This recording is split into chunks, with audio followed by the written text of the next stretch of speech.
Hello!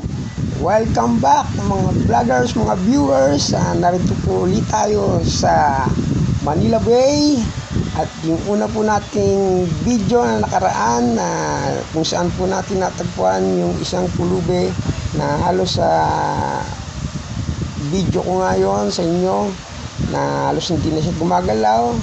At pasalamat pa rin at gumalaw pa rin at na-action man agad ni Barangay Chairman FPJ. Si Chairman Papa at nadala naman po agad nila sa sa ospital ng Maynila sa tulong na rin po ng DSWD.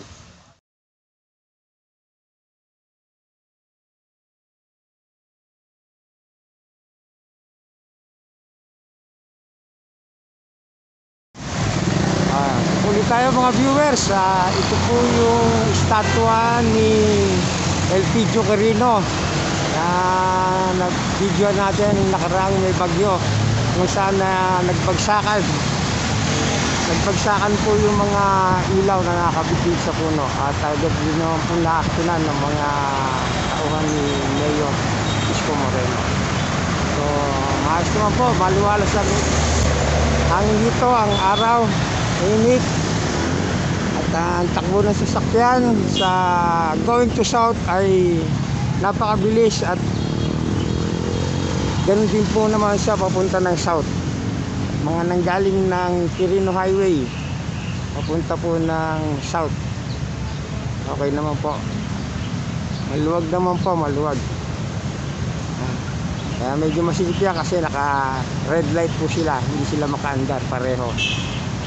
Okay, pero pag umandar yan, dire-diretso po yan, mabilis po ang takbo nila. Okay, maraming salamat po. Patawid po tayo ng kabila, pupunta tayo ng Manila Bay mismo. Maraming salamat. Patawid na po tayo. Yan. Ay stoplight pa po tayo. At hahabol na lang po tayo. Yan, sandali na lang po. Good morning po. Good morning.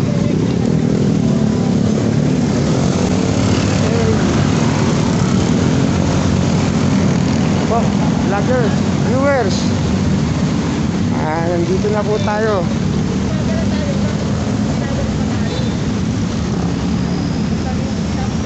Manila Bay. Ito po. Aliwalas naman po ang kalagayan ngayon dito. Ang sikat ng araw ay napakaganda. Ano po siya.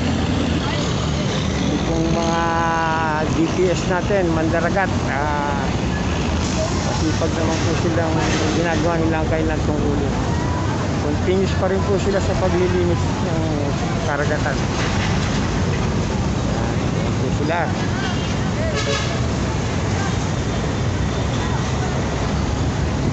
Mga viewers. Ganyan din po ang ating mga parado natin mga bangkang motor. Ayos naman po sila. Malinis naman po. Sikat ng araw, napakaganda, maliwanag. Ito, meron nga po sa mga batang sinasabihan na bawal pa maligo, maliligo na po sila mga viewers. Ito, ang ating mga GPS nagsisimula na pong maglinis sa ating baybayin ng Manila Bay. Ito, marami po sila. Ayos naman po. Ayan, sinatawag nila yung mga bata na bawal maligo. Yung mga kabataan na to, asan kaya yung mga magulang nito? Sinabi ng bawal, yan pa rin sila. Continuous pa rin.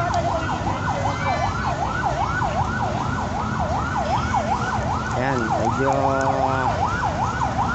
meron patang silang information at ng mga briefings na bago nila umpisa ng kanilang trabaho.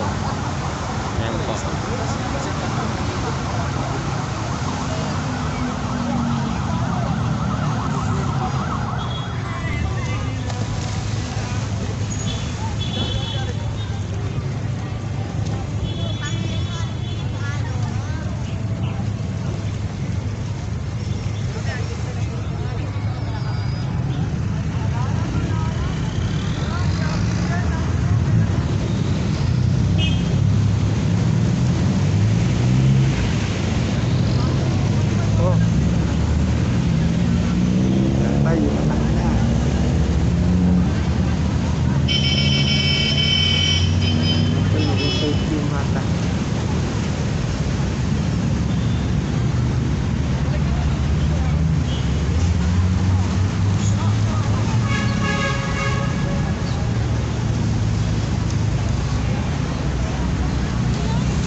Iwasay ang alon sa karagatan at napakaganda na sikat ng araw sa mga oras nito. Ito sila.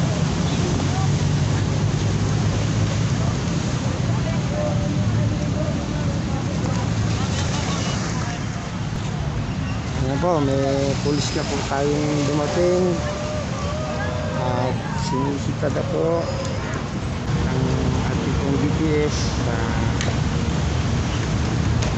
meron po nagtrabaho na po sila at nangangalakal na ng basura na matatagpuan dito sa Manila Bay. Diba po ang mga vendors na sasabihan na rin po ng ating mga kapulisan na lumipat na at mag-umpisa na ang trabaho dito sa Manila.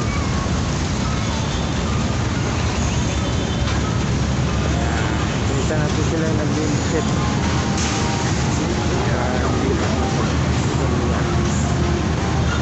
Ayan po. Naman tayo sa kabila.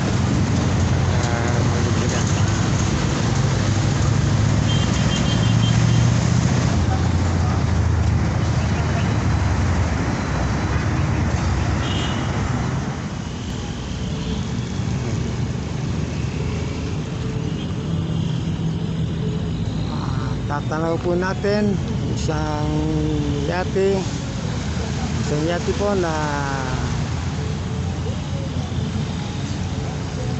papunta na po ng pagbiyahe. Isa pong buting yate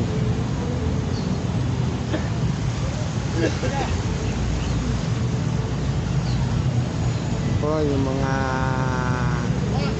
inabot ng bagyo, pangharang natin sa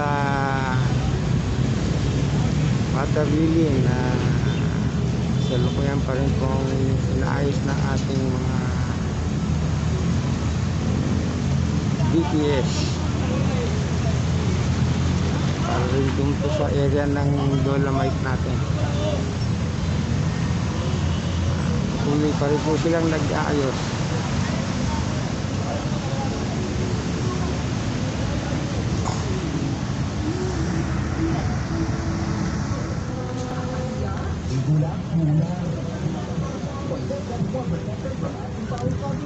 Ang tubig natin sa karagatan ng Manila Bay, napakaganda po at napakalinaw.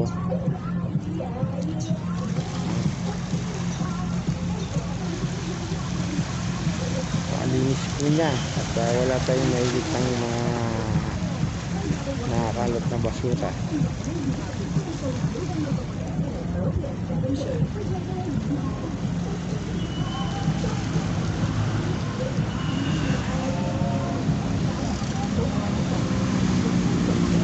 Tanaw natin yung mga nagliliparang keyboard.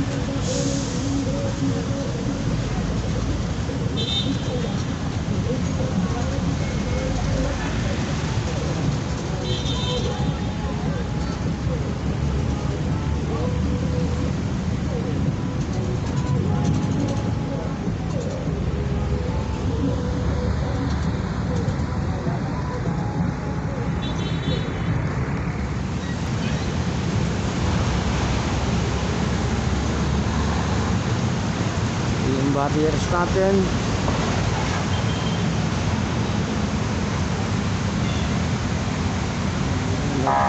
Hiwa-hiwalay pa rin po sila.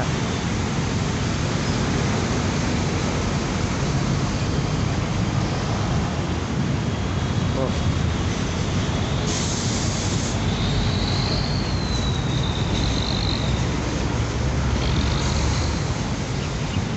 Po ay alas 9 na ng umaga.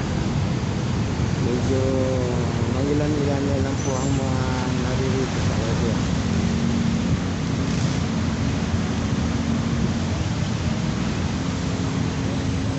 Tahimik po ang karera natin.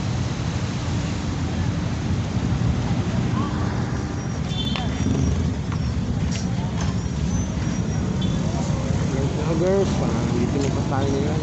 Dito tayo sa White Sand.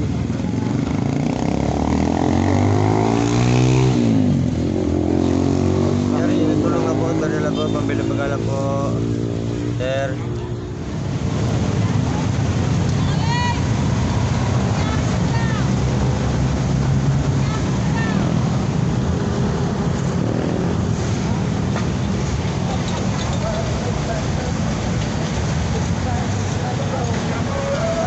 Viewers, dito po tayo uli mula sa White Sand, Dolomite Sand, at dito pa rin po sa under construction na sewage system para po sa atungo ng Manila Bay.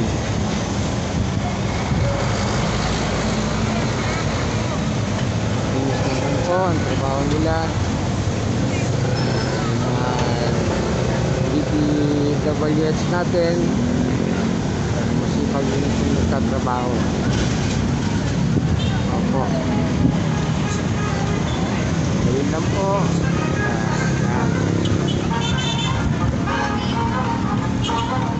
Wait mo po sila, karagatan, ganun pa rin. Opo, viewers,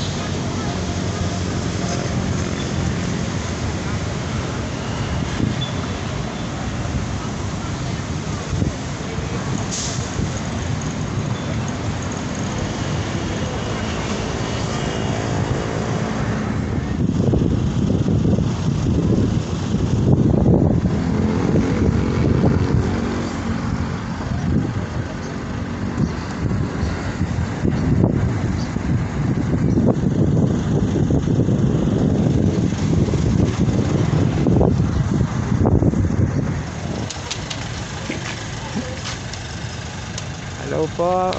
Hindi maglalabayan, ha? Hello po mga taga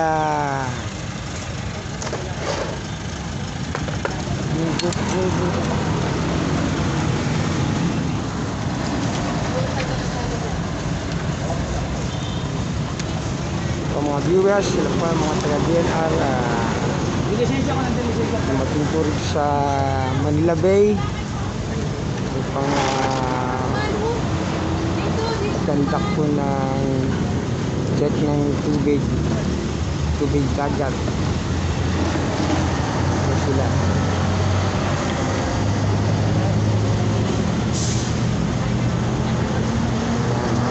Tatanungin lang po natin. Sir, good morning po. Okay lang sir, pwede po matanong. Para saan po ba yan sir? Ano lang test sa water. Magte-test lang po ng tubig dagat. Para malaman kung okay, totally clean na siya or Yung ano. Okay, thank you po sir. Kayo po sir si okay lang po sir, malaman matanong ko yung pangalan nyo. Pangalan ko, okay na yan. Okay na. Okay lang sir, okay. Thank you, thank you. Ako.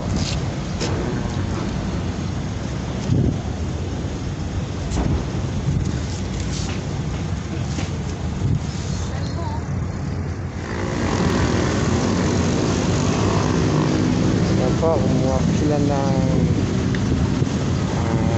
tubig dagat. Para po test nila yung okay na po siya at yung okay na pong paliguan yung Manila Bay. Ano po yung mga taga DNR Department Environmental and Natural Resources.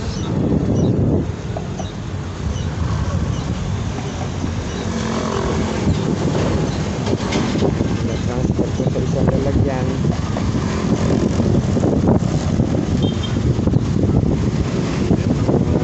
Contain po ng kargatan ay okay na po.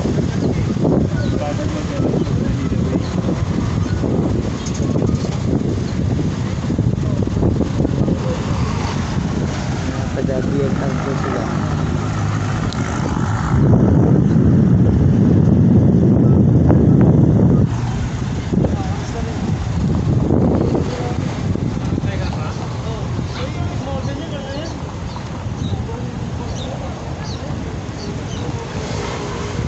Viewers, pa rin po pagkaandak ng check natin ng karagatan. Okay na po sa mga bumibisita dito sa Manila Bay.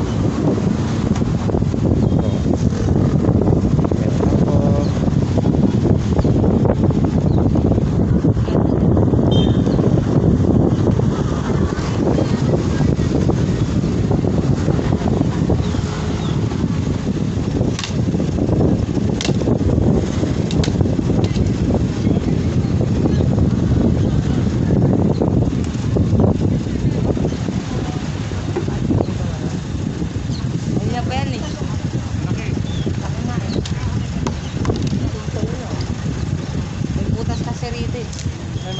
Dito, may malaking butas dito. Ito po nga.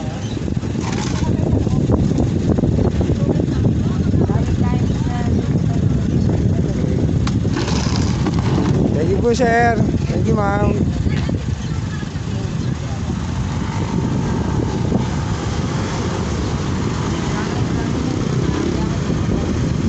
From DNR po sila. Ang taga DNR. Nagkakantak na checking tungkol po sa tubig ng Manila Bay.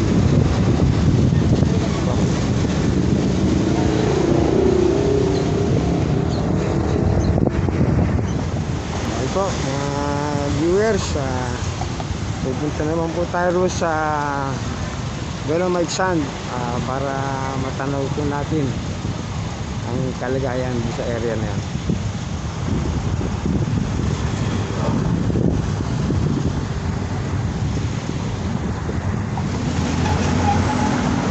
Hello mga viewers, meron pong isang may magandang kalooban na nakaharap sa libong tayo habang tayo ay papunta ng Dolomite Sand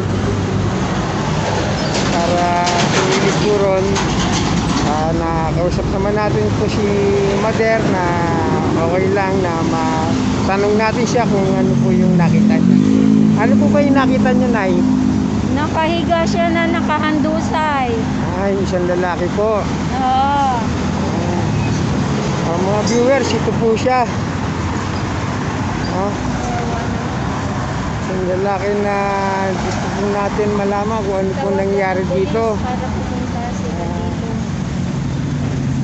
Sana po may mga makarating na Harapan ng Max kami. pulis dito. Tawiran Dito ng lang Max. po siya sa tawiran ng Max. Max na restaurant. Kami Malate Park. Nandito po siya, nakahandusay dito. Hindi natin po malaman kung ano yung nangyari sa taong ito. Ano po yun, may makarating sa ano ito. Magdaan na kapulisan dito, kaya May mga response ko yan. barangay official.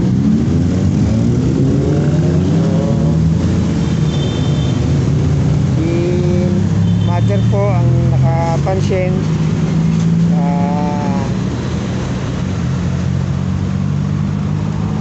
Nakiusap lang po tayo na sana po ay maaksyon siya. Ako na po tayo ng malalapitan na para matulungan si Kuya ang dusay dito. Kuya, okay ka lang? Hindi natin ito malaman kung nangyayari dito. Oy, Kuya!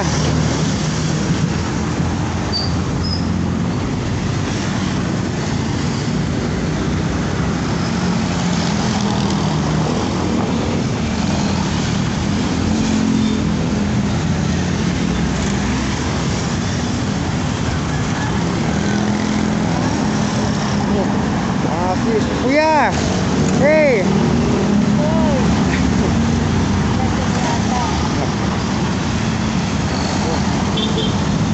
Okay, gusto naman si Kuya, kaya lang hindi natin malaman kung ano po yung kalagayan niya.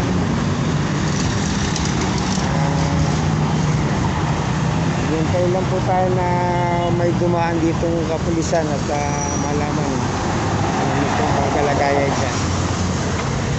Ito.